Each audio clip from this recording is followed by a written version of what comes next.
ज़िज़ाने मोहतरम, बदर के हवाले से हमने रमज़ानुल मुबारक में तफसीलन गुफ्तगू फरमाई थी और इसका ताल्लुक ओहद का ताल्लुक बदर से ही है कि बदर के अंदर जब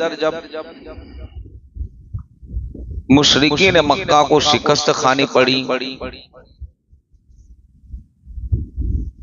और इनके बहुत से सरदार बल्कि अक्सर कत्ल किए गए, तो उनमें गुस्सा था। एक आग थी। हिजरी 2 में बदर हुई और 1 साल के बाद ओहद की जंग हुई।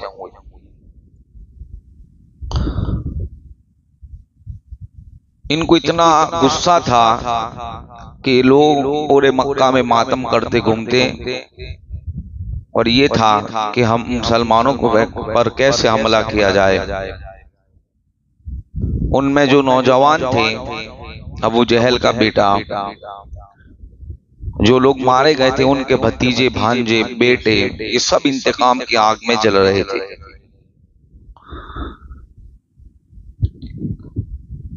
मुशरिकीन मक्का के नौजवानों ने अबू सुफियान को बुलाया और उससे कहा कि हम आपसे 2 चीजें मांगते हैं, आप अता फरमाए। कहा कि हमें मुसलमानों से दोबारा जंग करनी है और हम ये चाहते हैं कि आप हमारी उस जंग में क़यादत को कबूल करें, और दूसरा ये कि हम इतनी रकम जमा करें और असलहे कि ताकि हम मुसलमानों पे हमला कर सके। हम पूरे मक्का के अरब के कबीलों को मक्का शरीफ के कबीलों को जमा करें और उनसे हम ये कहें कि जितना भी माल तिजारत होगा उनके अंदर जितना नफा आएगा हम सब उसको जमा करेंगे और उसकी ताकत बनाकर इस्लाम और मुसलमानों के खिलाफ जंग करेंगे, मदीना मुनव्वरा पे हमला करेंगे। 50,000 पाउंड बताए जाते हैं कितनी रकम उन्होंने जमा की थी। 1 पाउंड की कीमत तकरीबन 94 रुपया है इंडियन करेंसी के हिसाब से, यानी 1000 पाउंड की कीमत तकरीबन 95,000 रुपए बनती है। उन्होंने 50,000 पाउंड उस जमाने में उसका फंड तैयार किया। तीसरी बात उनके ये थी कि एक तो हमने सरदार मुकर्रर कर लिया, फंड भी जमा कर लिया, लेकिन हमें तादाद भी पहले 1000 थी, अब हमें 1000 नहीं बल्कि 3-4 हजार तादाद लेकर ही मदीना शरीफ पे हमला करना है। इसलिए ये था कि पहले जब उन्होंने बद्र के मौके पे हमला किया तो वो खाली 1000 लेकर गए थे और यूं समझ रहे थे कि उस वक्त अबू जहल ने भी ये कहा था कि ये तो हमें तो लड़ने की जरूरत ही नहीं है, इनको तो हम रस्सियों से बांधकर मक्का ले जाएंगे, इनकी तादाद और असलहे तो मौजूद ही नहीं है। ये बदर के मैदान में उतरने से पहले जब उसने लश्कर इस्लाम का जायजा लिया था तो उसने ये जुमला कहा था, लेकिन फिर तारीख ने देखा, जमीन और आसमान और फलक ने देखा कि जिनको रस्सियों पे बांधने की बात थी उन्होंने तो रस्सियों पर नहीं बांधा, लेकिन मुसलमानों ने रस्सियों पर जरूर बांध दिया था। फिर तारीख ने देखा कि जहां 8 तलवारें थी, जहां 2 घोड़े थे, वहां फिर इस्लाम का वो दबदबा और सहाबाए किराम का वो जोश शहादत, जोश इश्क मोहब्बत देखा कि इनकी हैरत ये थे, इनके पैर कांपने लगे। वो सोच रहे थे कि ये वो लोग हैं कि जिनके पास ना खाने को कुछ है, ना सलहे मौजूद है, ना कोई ताकत मौजूद है, ना कोई कुव्वत मौजूद है, लेकिन जब वो मैदान में निकलते हैं तो फिर क्या हाल होता है कि इस्लाम उस वक्त गालिब नजर आता है, मुसलमान गुलबा पाते नजर आते हैं। इन्होंने उस वक्त ये जब देख लिया तो अब ये था कि अब हमें कम तादाद लेकर खमन नहीं दिखाना, अब इसलिए कि जहां जा रहे हैं उन्होंने हमें बदर में छक्के छुड़ा दिए थे, उन्होंने ही हमें बदर से भगाया था, इसलिए कहते अब 1 नहीं बल्कि 4-5 हजार का लश्कर जमा करो।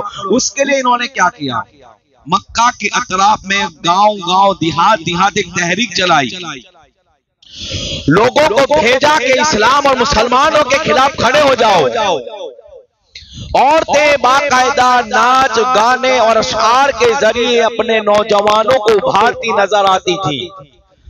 ये बहुत बड़ी प्लानिंग हो रही थी हज की। लेकिन हजरत अब्बास रज़ी अल्लाह ताला अन्हु के बदर के मौके पर इल्म गैब रसूल को जब देखा तो आगोश इस्लाम में आए थे।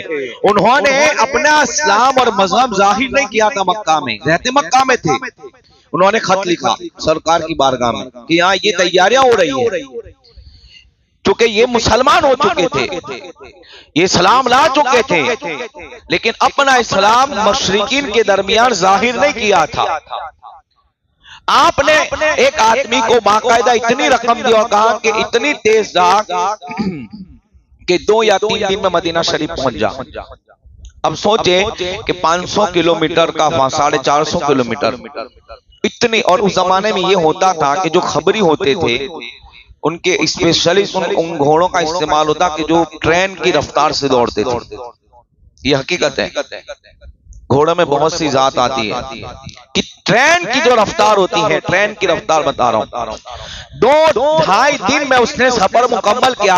उस वक्त सरकार कुबा के मकाम पर मौजूद थे।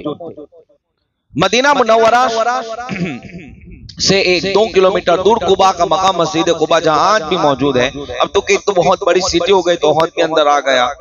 पहले तो इतनी थी बस्ती, तो वो कहलाता था कि कुबा का मकाम अलग, लेकिन अब तो मदीना शरीफ में आप जाएंगे तो बहुत बड़ा एरिया, सिटी के अंदर बहुत बड़ी सिटी आ गई। उसमें सब अब मिक्स है, अब नहीं पता चलता कि ये मदीना शरीफ का ही हिस्सा रहा होगा। लेकिन पहले वहां से 3 किलोमीटर, अभी भी 3 किलोमीटर नहीं है, जहाँ जंग हुई थी वो 2-3 किलोमीटर तो है, लेकिन उस वक्त अलग ही एरिया कहलाता। सरकार ने कहा कि अभी इस बात की खबर आम नहीं करनी है, अभी हम मशवरा करेंगे। अब मुशरिकीन मक्का ने 3000 का लश्कर तैयार किया। उनमें तकरीबन 700 वो लोग थे जो जीरा पोश थे, यानी लोहे के कवच पहने हुए 700 लोग।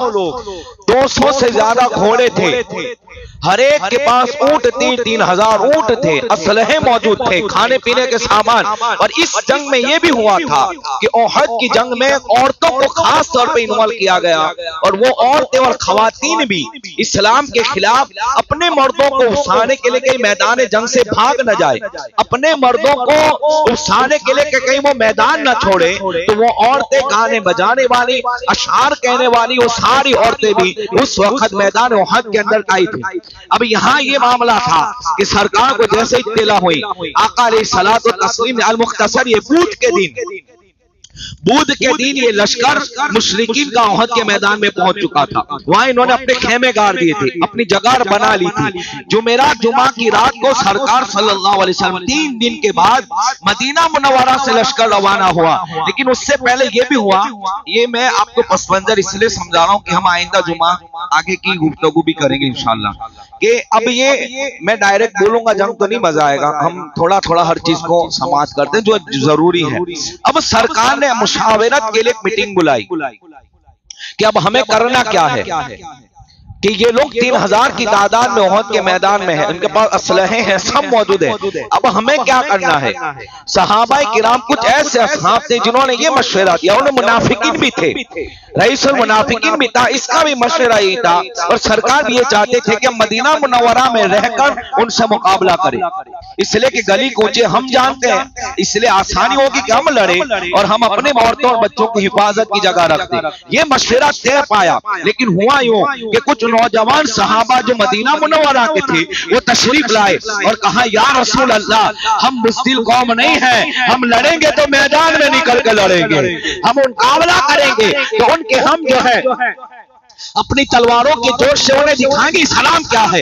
ये लोग ये ना समझे कि मुसलमान बुज़दिल हो चुका है। और फिर कहते हैं, आका हम इसलिए जाना चाहते हैं कि हम बदर के मैदान में लड़ाई के लिए तशरीफ नहीं लाए थे, हम उसमें शिरकत नहीं किए थे। आज हम अपनी जवामर्दी दिखाना चाहते हैं और हम ये चाहते हैं कि हमारे खून के कतरे इस्लाम के लिए गिरे। हम आपके लिए, मुसलमानों के लिए, दीन के लिए लड़ने के लिए मैदान में निकले, गली कूचे में नहीं निकलेंगे। उस वक्त ये हुआ था कि जब नौजवानों का मशवरा ये दिया जा रहा था, उसकी तस्दीक हजरत अमीर हमजा करते नजर आते हैं और कहते हैं सुनो, उस वक्त तक मैं खाना पीना नहीं खाऊंगा जब तक के मैदान औहद में निकलकर मुशरिकों के छक्के न छोड़ा दिए जाए। और तारीख में आता है कि हजरत अमीर हमजा वो हस्ती है जिन्होंने 3 दिन रोजा रखा और रोजे की हालत ही में मैदान औहद में निकलते हैं और उसी हालत में अल्लाह आपको शहादत की मौत अता फरमाता है। 3 दिन का रोजा था, सुभान अल्लाह, 3 दिन का रोजा था, 3 दिन का भूखा शेर था। अब आइए, क्योंकि अमीर हमजा स्पेशलिस्ट उनकी शहादत भी है, उनके कारकर्दगी मैं उन पे गुफ्तगू करता हूँ, फिर अगर रह गया टाइम या तो नहीं बचा तो आइंदा जुमा। हजरत अमीर हमजा कौन है और ईमान कैसे है, अब इनको भी सुने। इसलिए कि खास तौर पर जब ओहद के मैदान की बात की जाती है तो शहीदान ओहद के अंदर हजरत अमीर हमजा भी है, जो सहाबी भी है, अहले बैत भी है, और एक रिश्ता मैं आपको बताऊं, हुजूर के चचा भी है। चौथा रिश्ता बताऊं, हुजूर के भाई भी है। अब आप कहेंगे कि भाई कैसे, चाचा भाई कैसे हो सकता है, चाचा भाई कैसे हो सकता है? तो कहते हैं जिस खातून का सरकार ने दूध पिया, कहो सुभान अल्लाह, उसी खातून का हजरत अमीर हमजा ने भी दूध पिया था। अब अमीर हमजा कौन है, अब कब ईमान लाए, सरकार के चचा थे, और उस वक्त भी जब ईमान नहीं लाए थे तो मक्का में एक रसूख रखते थे, मक्का में एक स्टेटस और मकाम रखते थे। हजरत अमीर हमजा का वाकया ईमान लाने का ये है कि सरकार को एक दिन अबू जहल ने सर पे ऐसी चोट मार लगाई कि सरकार का खून निकलने लगा। हजरत अमीर हमजा रज़ी अल्लाह ताला अन्हु उस वक्त वहां मौजूद थे जहां आप जो है शिकार के लिए तशरीफ ले गए थे। अब देखें, जब शिकार से आए तो हजरत अमीर हमजा की बीवी ने कहा कि आपको पता है आपके भतीजे के साथ क्या हुआ है? बोले क्या हुआ? तो कहा अबू जहल ने इनके सर पे डंडा मारा है, तीर मारा है, सर खून से लथपथ हो चुका है और तकलीफ और अज़ियत में है। इतना जलाल और गुस्सा आया कि लोग अबू जहल के सामने आंख उठाने से डरते थे। लेकिन हजरत अमीर हमजा हरम में गए और कहा अबू जहल खड़ा हो, और आपके हाथ में तीर और कमान था, ऐसा सर पे मारा कि उसके सर भी फोड़ के रख दिया था, खून निकाला था। एक रिवायत में आता है हजरत अमीर हमजा उस वक्त इतने जलाल में थे और कहते सुन ले, जिस दिन के लिए तू इन्हें तकलीफ पहुंचाता है, आज मैं उस दिन को हरम में खड़े होकर कबूल करता हूं। और कहते अशहदु अल्ला इलाहा इल्लल्लाह मुहम्मदुर रसूलुल्लाह। एक रिवायत है। और दूसरी रिवायत है कि जब इसके सर को फोड़कर तशरीफ लाए, सरकार की बारगाह में कहा भतीजे मैंने तेरे खून का बदला ले लिया है, मैंने तेरे दुश्मन को मारा है, तुझे जिसने तकलीफ पहुंचाई थी मैंने उसको मारा है। सरकार कहते हैं मुझे उससे खुशी नहीं हो सकती कि आपने उसे मारा है। तो कहते भतीजे ये बता तेरा दिल कब खुश होगा? तो कहते हैं इसको मानने से मेरा दिल खुश नहीं होगा, जब आप ईमान ले आएंगे तो मेरा दिल मुतमईन हो जाएगा। उस वक्त हजरत अमीर हमजा ये दूसरी रिवायत के ईमान लाते हैं, कलमा पढ़ते हैं। सरकार कहते हैं मैंने आसमानों में देखा कि ये तहरीर किया था कि हजरत अमीर हमजा अल्लाह के भी शेर है, रसूल के भी शेर है। और हमजा का माना भी शेर होता है। और ये मैंने 21वीं रात को बताया था कि शेर अमीर हमजा, हमजा माने अपने दुश्मन पे अटैक करने वाला।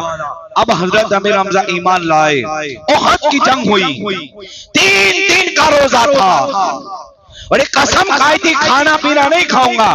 उन नौजवानों की बात की तस्दीक करने वाली जात हजरत अमीर हमजा रज़ी अल्लाह ताला की। अच्छा बात साहबा ने कहा था कि हुजूर को मशवरा नहीं देना चाहिए था, हुजूर पे वही आती है। लेकिन क्या हुआ, सरकार अपने हुजरे में गए, कहो सुभान अल्लाह। सरकार अपने हुजरे में गए और हुजूर ने अपने हाथों से टोपी पहनी, जीरा पहनी। अब लोहे की जीरा थी। फरमाते हैं सरकार का जिस्म मुबारक इतना नूर वाला था कि उस लोहे की जीरा से नूर छन छन के निकलता नजर आ रहा था। अल्लाह अकबर। हजरत अमीर हमजा के बारे में आया 30 किलो की तलवार एक हाथ में थी। और सुनो, हर एक जंग करता है, एक तलवार उठाता है। कसम खुदा की, सरकार की ये दुआ थी, ये मेरा भी शेर है, रसूल का भी शेर है, खुदा का भी शेर है। तो हाथों में तलवार लेकर हजरत अमीर हमजा निकले थे मैदान के अंदर। एक तलवार का वजन 30 किलो था, दूसरी का थी 60 किलो तलवार। और दूसरी बात, घोड़े पर बैठना मजमा रमजान जैसा होना चाहिए। कह दीजिए सुभान अल्लाह। अब सोचे कि घोड़ा कंट्रोल करे कि तलवार उठाए, कि रब की मदद होती है। और सुनो, जो अपने मफाद के लिए मैदान में निकलते हैं वो शिकस्त खा के आते हैं, लेकिन जो मुस्तफा के दीन के लिए निकलते हैं फिर वो मैदान में निकलते हैं, उनके कदम भी इस्तिकामत पे होते हैं और जहां जाते हैं वहां झंडे गाड़ते नजर आते हैं। कि इतनी बहादुरी वाला काम था। और कहते हैं सहाबाए किराम के मैदान उहद के अंदर ऐसा लगता था कि जैसे कोई आ रहा है।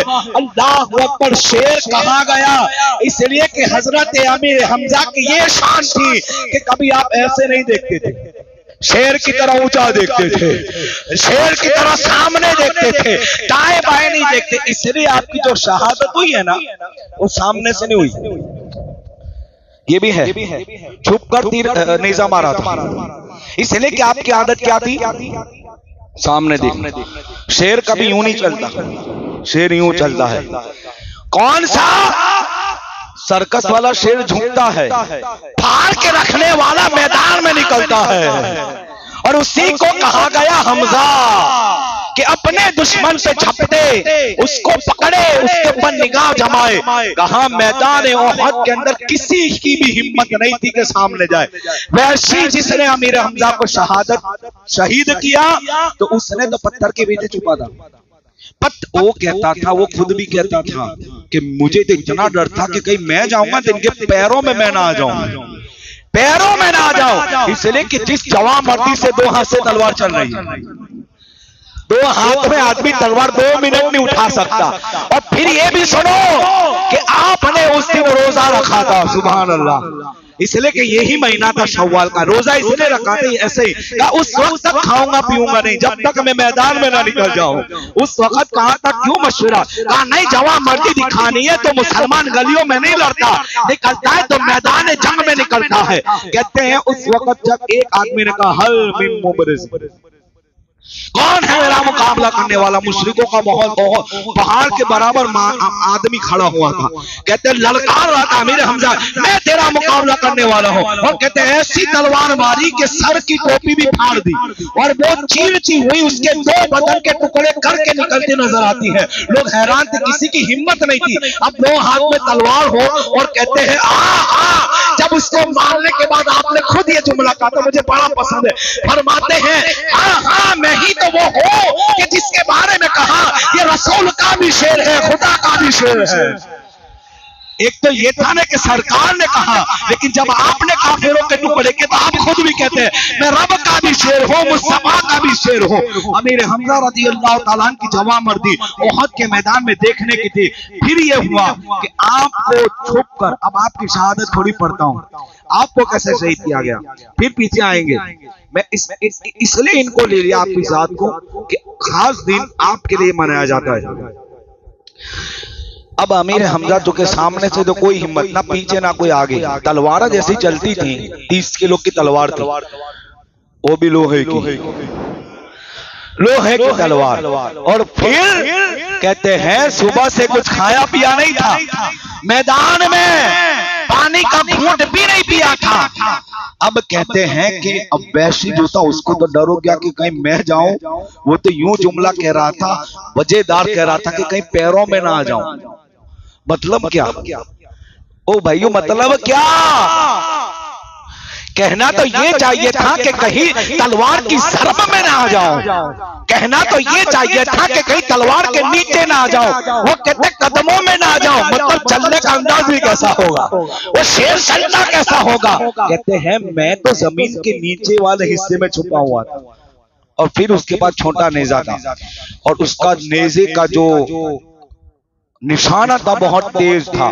बाद में ईमान लाए। हिंदा नाम की औरत ने इसको सुपारी दी थी, क्या अगर तूने मेरे हमजा को शहीद किया तो मैं तुझे आजाद कर दूंगी, तेरा इनाम इतना बड़ा होगा। अब ये छुप कर ये हजरत अमीर हमजा रज़ी अल्लाह ताला को सीने पे वार के आपको यहां लगा तीर और सीने से पार होके पुष्ट पे निकला।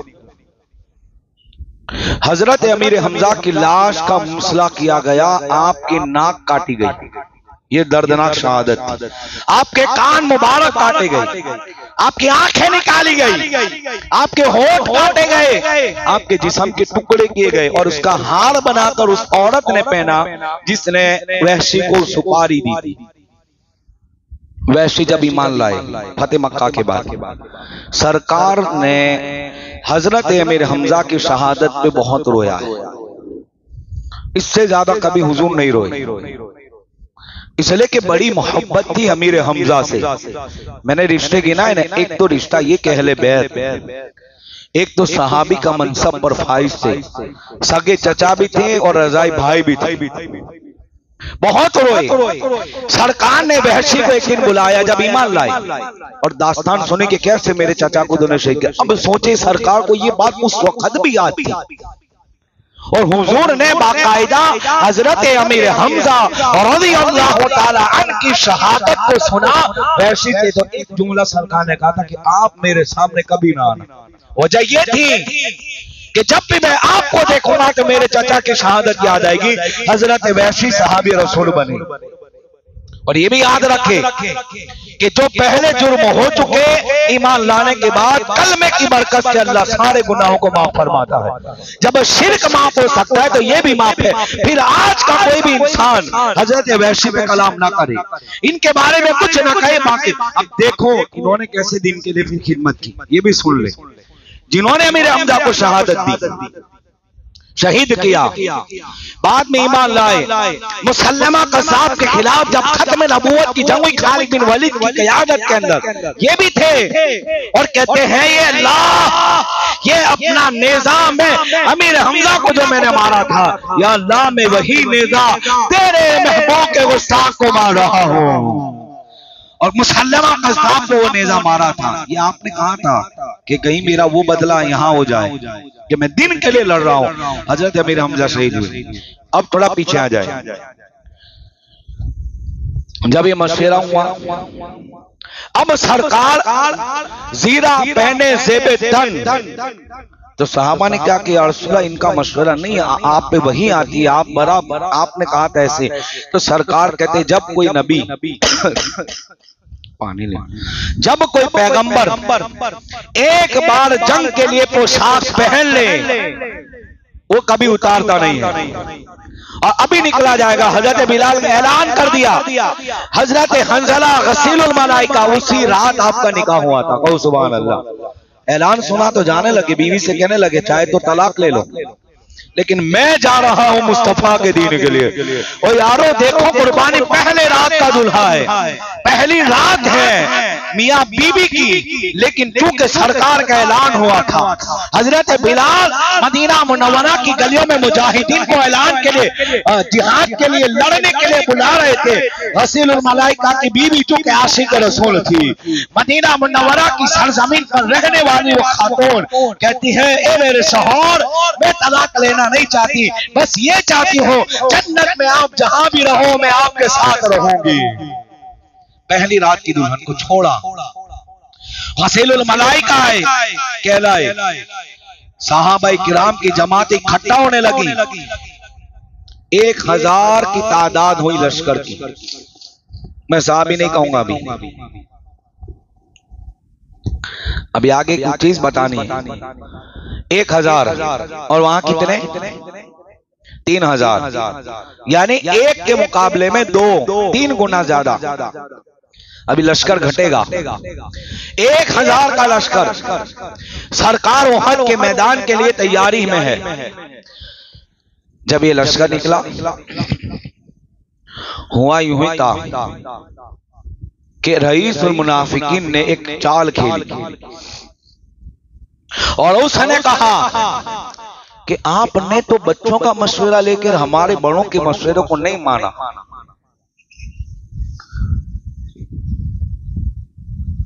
और वो कहने लगा कि आपके साथ हम नहीं आएंगे। और 300 आदमी, तवज्जो, कितने आदमी? 1000 का लश्कर था, 300 आदमी को लेकर अलग हो गया और अब रह गए 700 मेरे मुस्तफा के वफादार सहाबा। ओ सुभान अल्लाह, वफादार सहाबा। अब देखो, अब तवज्जो का तालिब, अब कुरान क्या कहता है। यहां तक के एक सहाबी ने तो समझाया कि ऐड मौके पर धोखा ना दो। अब सोचे कि 3000 के लश्कर के सामने 300, 1000 का लश्कर हो, उसमें 300 कम हो जाए तो बताओ आदमी के हौसले को क्या कहोगे? इंसान खो बैठेगा, हौसला, ताकत नहीं रहती है, मेंटली तौर पर वो कमजोर हो जाता है, दिल पे जो है एक कैफियत होती है। कहते हैं अलग हो गया और वो कहने गए कि न जाओ, कहते नहीं नहीं नहीं नहीं, ये तो कोई लड़ाई थोड़ी होने वाली है, यहाँ तो सौख्तेबाजी होगी, ये तो शो होने वाला है, ये तो दिखावा होने वाला है। मुनाफिकीन ये कहने लगे, वो साहबी कहते सुनो, तुम्हारी हमें कोई जरूरत नहीं है, और सुनो तुम जाओ, तुम्हारा अंजाम देख लेना, और तुमसे अल्लाह ने हमको बेनियाज कर दिया है। यानी मतलब ये था कि सहाबाए किराम का जज्बा तो देखो कि 300 अलग हो गए तो ये नहीं था कि चेहरे लटक गए, ये नहीं था हाथ बांध के बैठ गए और ये कहने लगे थे अब क्या होगा, तादाद घट गई है, अब क्या होगा, बल्कि कहते जाओ जाओ, रब ने हमसे बेनियाज, रब ने हमको तुमसे बेनियाज कर दिया है। कुरान बताता है मा कान अल्लाहु लियदरल मुमिनीना अला मा अंतुम अलैहि हत्ता यमीज़ल खबीस मिन अत-तय्यब। कुरान कहता है महबूब अब देख लो, पाक अलग हो गए, खबीस अलग हो गए, लेकिन बात तो ये थी कि वो खबीस भी तो नमाज मुस्तफा के पीछे पढ़ते थे, रोजा रखते थे, ज़कात देते थे, हज करते थे, लेकिन पता चला ईमान अगर जांचना है तो इश्क़ रसूल वाला देख लो, इसके बाद इश्क़ रसूल है वो समझ लो मुस्तफा वाला है।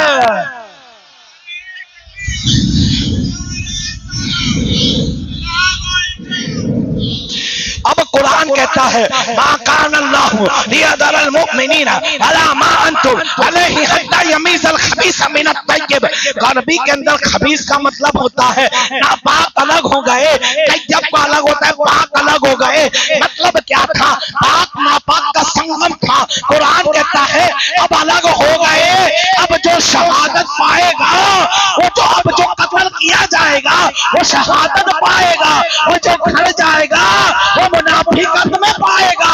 अब पता ये चला वफादार जो रसूल का है वही सहाबी के तरीके पर है। ये मैं नहीं कहता, ये रब का कुरान कह रहा है, ये कुरान कह रहा है।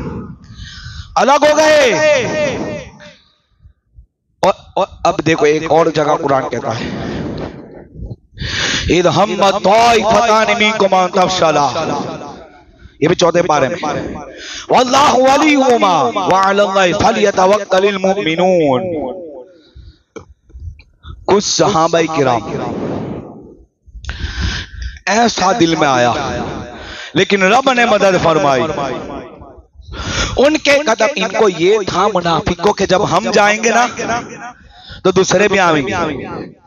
यानी अब 300 है तो हो सकता है 500 600 की तादाद, लेकिन कसम खुदा की एक सहाबी ने भी, ओ भाई 300 जा रहे हैं और वो भी मैदान जंग से भाग रहे हैं और कह रहे हमारा मशवरा कबूल नहीं किया। एक सहाबी का भी ना स्टेटमेंट मिलता है, एक सहाबी का भी अमल मिलता है तो उन्होंने चेहरा फेरा हो। दिल में आता ही था, जहन में आ ही रहा था, लेकिन कुरान कहता है हमने उनकी मदद की। और वो कौन है? कुरान कहता है वो मेरे नबी के सहाबा मोमिनीन की जमात है। कोई नहीं गया। अब सरकार ओहद के मैदान में चंद बच्चे जिनकी उम्र 13-14 साल की थी वो भी मैदान में। सरकार ने कहा इनको घर भेज दो। एक सहाबी हजरत सईद, बहुत कम उम्र थी, तवज्जो इनकी बात सुनने लायक। इनकी उम्र कितनी थी? तो 13-14 बरस की उम्र थी। सरकार ने कहा तुम भी घर जाओ। कहते नहीं जाना चाहता, लेकिन चूंकि हुजूर का हुक्म था का इतनी उम्र नहीं है कि मैदान में उतर सको। हालांकि वो बहुत बड़े बहादुर लोग थे। बहादुर थे तभी तो जंग में आए। बहादुर थे तभी तो जंग में आए। और ये भी तो इश्क़ रसूल ही का तो सदका है कि आए किसकी मोहब्बत में? तो के मदीने की मोहब्बत में आए थे, मदीने वाले की मोहब्बत में आए थे। कहा घर जाओ, नहीं लड़ सकते। कहा लड़ना है? कहा नहीं, वक्त आएगा। बहुत तमन्ना थी क्या मैं नहीं जाना चाह, लेकिन सरकार ने कहा हुजूर ने जब मैं गया तो मेरे लिए दुआ फरमाई। और हुजूर ने इनके, अब तवज्जो, सर पे हाथ फेरा। हुजूर जिसके सर पे हाथ फेर दे, सुभान अल्लाह, फरमाते हैं उसका जिस्म तो जिस्म, नस्ल भी महकती नजर आती है। सरकार ने हाथ फेरा इन पे और कहा तेरी नस्ल में अल्लाह बरकत दे। अब कैसी बरकत? 40 भतीजे थे। कितने? और वो फिर क्या हुआ? खंदक में आए। जब खंदक की जंग हुई इसमें ये शरीक हुए और ऐसी बहादुरी दिखाई, सरकार ने दुआ दी। तो कहते 40 तो भतीजे थे, 30 भांजे थे। अल्लाह ने आपको 20 नौजवान बेटे अता फरमाए थे। 20 बेटे। ये हुजूर की दुआ की बरकत है। 20 बेटे, 20 खाली बेटे, बेटियों का जिक्र नहीं सुना, लेकिन ये रिवायत है कि 20 बेटे थे। ये भी जंग में वापस गए, खंदक में लड़े। 2 सहाबी थे, 14 साल की उम्र है। घर जाओ। कहते आका मेरा तीर बहुत अच्छा है, मेरा तीर चलाने का अंदाज बड़ा प्यारा है, मैं तीर अच्छे से चलाता हूं। सरकार ने कहा रुक जाओ। एक दूसरे कह रहे मैं भी रुकता हूं। इनको रोका है तो कहा नहीं घर जाओ। कहा या रसूल अल्लाह हमारे दरमियान कुश्ती लड़ाए, जो जीता वो मैदान में आएगा। सुभान अल्लाह। छोटी उम्र है, अब कुश्ती लड़ी जा रही है और ये सुन्नत भी है। अब कुश्ती लड़ी जा रही है। कहते हैं जिन्होंने कहा था मुझे भी देख ले, उन्होंने उसको पछाड़ा। सरकार ने कहा दोनों जंग में शरीक हो जाओ। नानी उम्र के अंदर भी ओहद में शरीक हुई। तो फिर इन मुनाफिकों का क्या काम था? जब बच्चों का ये जज्बा है तो अली के जज्बे की शान क्या होगी? जब बच्चों का ये जज्बा है अमीर हमजा की शुजाअत की शान क्या होगी? जब बच्चों का ये जज्बा है सिद्दीक़ अकबर, उमर इब्न खत्ताब, उस्मान गनी, मुसअब इब्न उमर हो, अब्दुल्लाह बिन जहश हो, अब्दुल्लाह बिन उमर बिन जमो हो, इन असहाबे किराम का शौक शहादत क्या होगा? आप गौर तो करें कि बच्चों में इतना इश्क रसूल था तो बड़ों के इश्क की शान क्या होगी? हमें नजर लगाना चाहिए कि इन यानी आप गौर करें कि इससे ये भी पता चला, जो सरकार की हदीस है ना, सरकार ने क्या फरमाया? अपने बच्चों को आशिक रसूल बनाओ। ये हदीस है, यानी ये मैं मफहूम अर्ज कर रहा हूं आपको समझाने के लिए, वरना वहां जो लफ्ज है वो ये है अपने बच्चों को इश्क रसूल सिखाओ। ये सरकार का फरमान है। मतलब भी यही है कि बच्चा जब हुजूर से मोहब्बत करेगा ना तो फिर सुन्नियत से नहीं जाएगा, फिर वो भटकेगा नहीं, फिर वो मिलाद भी बनाएगा, फिर वो हुजूर पे दुरूद भी पढ़ेगा और जब नाम आएगा तो अंगूठा भी चूमेगा। अपने बच्चों को अभी से मस्जिदों में इसलिए लाओ, बयानों की आदत पाड़ो, नात की भी आदत पाड़ो, ताकि बच्चा, चूंकि आगे के आने वाले जमाने में ऐसे ऐसे लोग आएंगे, ऐसे ऐसी टेक्नोलॉजी आएगी, हो सकता है कि लोग इस्लाम से फिरे। ये आने वाले दिन, अभी भी माहौल इतना खराब है, डर के मारे लोग छोड़ रहे हैं, नई नई चीजों को देखकर लोग इस्लाम से हट रहे हैं। लेकिन जब हम अपने बच्चों को इश्क़ रसूल बताएंगे, इंशाअल्लाह वो किसी भी मैदान में जाएगा, फिर वो अंग्रेजों में जाए या यूरोप जाए या गल्फ जाए, इंशाअल्लाह वहां भी जाएगा तो आशिक रसूल ही नजर आएगा। ये हकीकत है। सरकार ने इसलिए फरमाया इन बच्चों का शौक शहादत देखो, इश्क़ रसूल देखो। अब ये हुआ, सरकार मैदान ओहद में रात के वक्त ही गालिबन पहुंचे थे, फजर की नमाज हुई, जंग का आगाज होने वाला था। अबू सुफियान ने अपने जो मुखालिफत इस्लाम के थे उनकी सफों को तैयार किया। यहाँ एक प्यारा वाक़या ये भी पेश आया। हजरत अब्दुल्ला बिन जहश और हजरत साद इब्न अबी वक़ास जो अशरा मुबश्शिरा है, वो दोनों एक अलग कोने में चले गए और कहते हैं कि देखो जंग होने वाली है, हम ये करते हैं कि हम कहते हैं अब्दुल्ला बिन जहश कि ए साथ आप मेरे लिए दुआ करो, मैं आमीन कहूंगा, आप आमीन कहना, यानी मैं आमीन कहूंगा। और कहते हैं कि मैं दुआ करूं तो आप आमीन कहना। हम अपने एक दूसरे के लिए दुआ करते, आमीन आप कहना, ये भी सुन्नत है। अपने लिए दुआ करके कोई आमीन कहे, ये सुन्नत है। ये सहाबी, इन दोनों सहाबा से साबित है कि ये कहते हैं जब मैं दुआ करूं तो आप आमीन कहना। और ये होना चाहिए। हमारे यहाँ ये चीज बहुत कम नजर आती है, बल्कि है ही नहीं महफिल के अलावा। कि मान लो कि जैसे अभी कोई मैंने दुआ या जुमले कह दिए कि अल्लाह करे ये हो मेरा काम, ये आपका, तो आप कोई भी हो आमीन कह दे।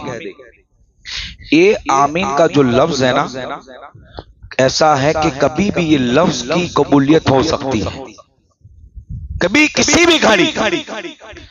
और हो सकता है कि अल्लाह ने तुम्हारे ज़बान में वो तासीर पैदा की हो सकता है। कहते हैं अब दुआ देखो, सबसे पहले हजरत साद दुआ करते हैं, या अल्लाह कल मैदान ओहद में मैं निकलूं, मैं तेरे लिए, दीन के लिए, तेरे मुस्तफा के लिए, अल्लाह के लिए, दीन की हिफाजत के लिए, हिफाजत नामों से रिसालत के लिए मैं अपने तीर चलाऊं, मेरा मुकाबला हो। ये दुआ नहीं की कि बुज़दिलों के साथ हो, पहाड़ जैसे लोगों के साथ हो।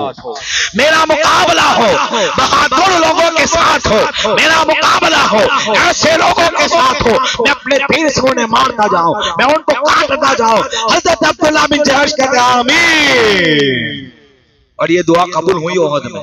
सुभान अल्लाह। अब अब्दुल्ला बिन जहश कहते अब मैं दुआ करता हूँ, साद आप आमीन कहना। सुभान अल्लाह। कहते हैं अब अब्दुल्ला बिन जहश की दुआ में बड़ी लज़्ज़त, कहते हैं या अल्लाह मैं तेरे रसूल और तेरे दीन की खातिर निकलूं, मैं मैदान में निकलूं और मेरा मुकाबला पहाड़ों जैसे काफिरों के साथ हो, मजबूत जो है बहादुरों के साथ हो। और क्या हो, अल्लाह मैं तेरे दीन के लिए एक शहीद हो जाऊं। सुभान अल्लाह। मांग ली शहादत की दुआ। और ये हुआ। अब आगे चले, कहते हैं या अल्लाह मैं तेरे दीन की खातिर लड़ूं, तेरे मुस्तफा के लिए लड़ूं, या अल्लाह मैं तेरे दीन की मुहाफिजत के लिए लड़ूं, या अल्लाह मेरा मुकाबला हो तो सामने वाला पहाड़ की तरह चट्टान के लिए खड़ा हो और मुझ पे हमला करे, वो मेरी गर्दन को काटे, वो मेरी नाक को काटे, वो मेरे कान को काटे, वो मेरे हाथों को काटे, वो मेरे जिस्म के टुकड़े टुकड़े करे। और मैं जब कयामत में तेरे सामने खड़ा हूं तो तू मुझसे पूछे ए अब्दुल्ला तेरी नाक कहाँ है, तो तेरे कान कहाँ है, तेरे हाथ कहाँ है, तेरे होठ कहाँ है, तेरे जिस्म के आज़ा कहाँ है, तो मैं कहूँ ठीक है वफी रसूल का, या अल्लाह मैंने तेरे दीन की खातिर अपनी नाक को कटवा दिया, अपने हाथों को कटवा दिया, अपने कानों को कटवा दिया। या अल्लाह जब तू मुझसे पूछे तो मैं कहूँ मैंने तेरे दीन की खातिर अपने जिस्मों के टुकड़े टुकड़े करवा दिए थे। और ये दुआ कबूल हुई। बस इसी पे इख्तिताम, फिर इंशाअल्लाह आगे की जंग आइंदा जुमा को। अब कहते हैं जब अब्दुल्ला बिन जहश का मुकाबला हो, आपके 80 टुकड़े जिस्म के किए गए,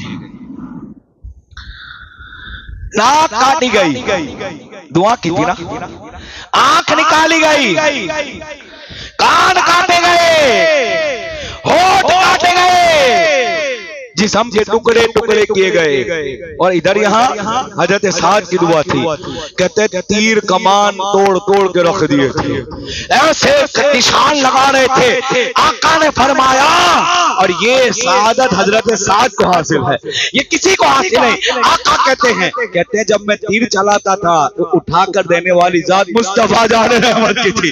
मैं कहूं कि जब तीर दे दिया आका ने तो फिर तो वो जाएगा तो निशाने पर जाएगा, इसलिए कि मानने वाला सहाबी था तो देने वाला मुस्तफा था, देने वाले रसूल थे। और आका ने जुमला कहा था, साद पूरे असहाबी जमात ये कहती थी, आका अभी का पिता का उम्मी अभी, आका मेरे माँ बाप आप पे कुर्बान हो। सिद्दीक अकबर ने कहा, आका मेरे माँ बाप कुर्बान हो। उमर ने कहा, आका मेरे माँ बाप कुर्बान हो। उस्मान गनी ने कहा, आका मेरे माँ बाप कुर्बान हो। और साहब रसूल ने सब ने कहा, आका मेरे माँ बाप कुर्बान हो, लेकिन हजरत की साद की किस्मत में कुर्बान जाओ। मुस्तफा कहते हैं, ओ साद तीर चलाए जा, तुझ पर मेरे माँ बाप कुर्बान हो।